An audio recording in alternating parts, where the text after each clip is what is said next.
But when I looked at the liberal roster, there was only one person's name which I recognized, and that was Bob Shrum, who is a very well-known speechwriter and political consultant in Washington. The other ones, though, were people I'd never heard of. My entire background was in politics and political journalism, so I knew pretty much all the players in D.C., and I'd never heard of these people. The question came up about the ability of the United States to fight two wars simultaneously. Going into Iraq is going to divert resources and attention that should be focused on al-Qaeda. And Sean Hannity, being the right-wing cheerleader that he is, was just, incensed that I had the temerity to suggest that we couldn't. We do have the ability and the resources we're able to walk and chew gum. We can handle the situation in Iraq, and we can still finish the job of protecting against al-Qaeda and another attack. What happens is when the resources end up getting diverted, and particularly the airlift assets required... Facts don't seem to have any effect upon him. What was unusual is it was after that appearance that even though I was under contract to Fox for another 8 weeks roughly, they stopped using me. Your government failed you. Those entrusted with protecting you failed you. And I failed you. And for that failure, I would ask, once all the facts are out, for your understanding and for your forgiveness. When Richard Clarke emerged, it was obvious this was a danger to the administration because he had worked at the highest echelons of the Bush administration. And it was almost like Fox News was working off of the playbook coming out of the White House, that he had to be torn down, he had to be turned into a Democrat, a liberal, a Kerry guy. He is bringing this up in the heat of a presidential campaign. Can you assume from what he's saying that he has now become a political operative? Do you feel that there is a political... He is, as some have suggested, auditioning for a job in the Kerry administration. He's sucking up to another administration. He said when he came to me to ask for my support with Tom Ridge. He'd been angling for a top job in Homeland Security Department and did not get it. See, one of the things that Fox does and conservatives do is they don't have to win every argument, but if they can muddy the argument enough, if they can turn it into a draw, that to them is a victory, because it denies the other side a victory. Well, Sean, there are apparently two Dick Clarks here. Dick Clark has been on three sides of a two-sided issue. He's totally contradicted himself. His statements are contradictory. There's a lot of information that contradicts Clark. And aren't there sufficient contradictions? He has written a book, and he certainly wants to go out there and promote that book. Or is he just out to sell a book? Who's out to sell his book? Did he have a motive behind writing the book and going out on 60 Minutes and criticizing the Bush administration? Obviously, this guy's hawking a book. Unveiling his book. An appalling act of profiteering. This guy rakes Bush over the coals and gives Clinton a pass. And the book gives Clinton a complete pass. Easily, Clark treats the Bill Clinton era. There are some real concerns about where the truth lies and what Richard Clarke was saying. They launched a major smear campaign. In some ways, it worked.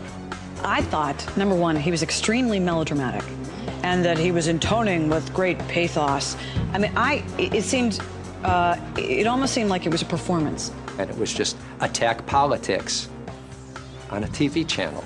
Usually you leave attack politics to a political campaign. Karl Rove and company are quite good at character assassination. You know, there are all these people, dozens of people in the White House, paid for by you and I, paid for by our taxes, right?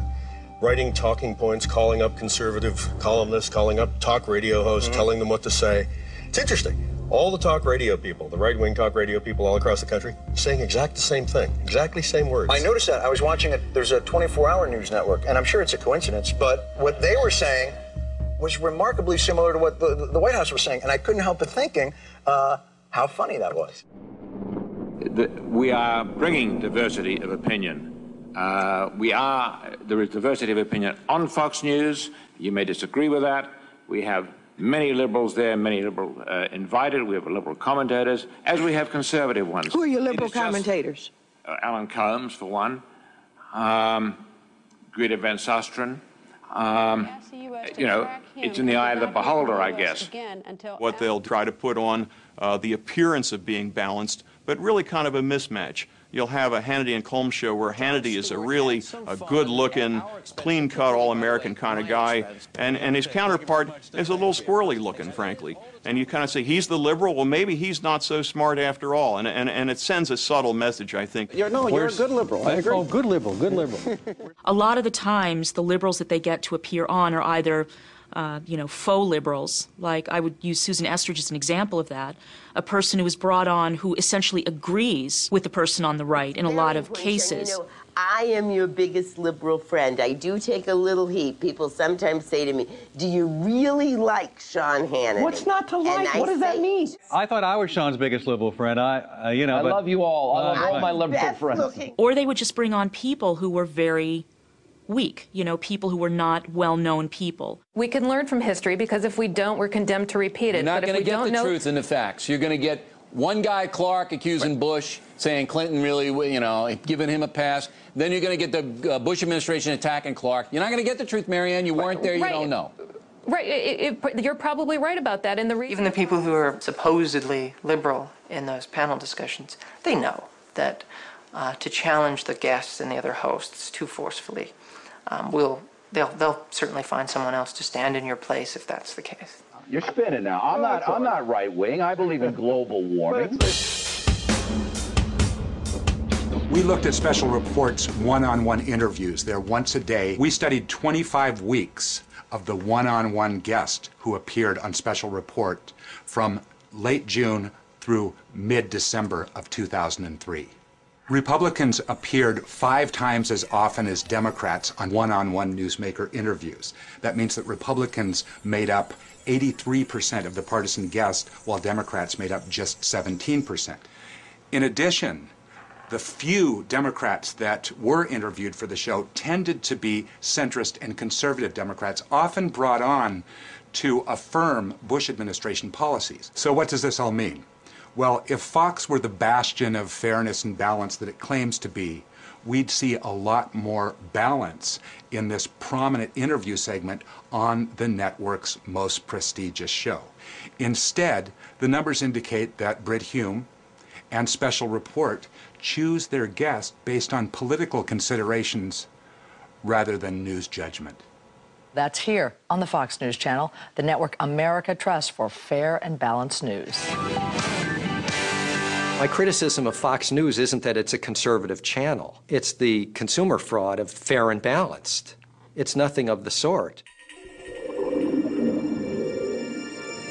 You pitch a story in any given editorial meeting that didn't meet the criteria that they had explained to you, and you got a thumbs down.